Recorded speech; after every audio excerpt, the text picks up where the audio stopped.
Good afternoon, friends. I just got sent this awesome article on over-tourism that Celeste Devar sent me from Earth Rhythms, and I was looking through it and realizing, oh man, I am hungry and I want to make my lunch, but I also want to read this and I don't have a lot of time.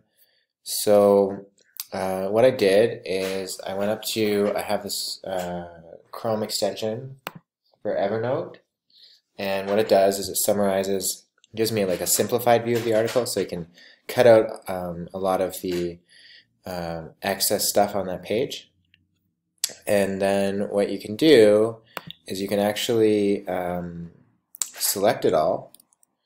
I don't even know if you need to select it all, but if you just start speaking, it will start reading it to you. So this is what I did in order to listen to this while I was making my lunch.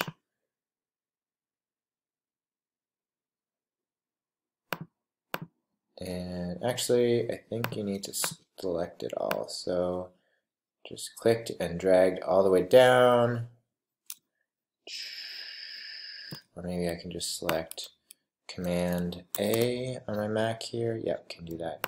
And then I right-clicked this area and hit Start Speaking. How bad will it get when overtourism meets climate change? Skift marks its 7th anniversary today, a time to reflect on how much we've matured as a company while never swaying.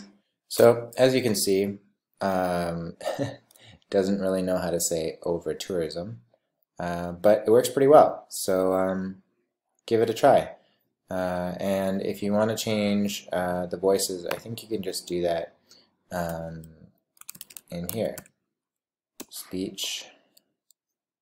And then you can choose who you want to read to you. So I think you can also have, Hello, my name is Fiona. I am a Scottish English voice. Different accents as you like them to read to you. So have a lovely day, and I hope this is helpful for you.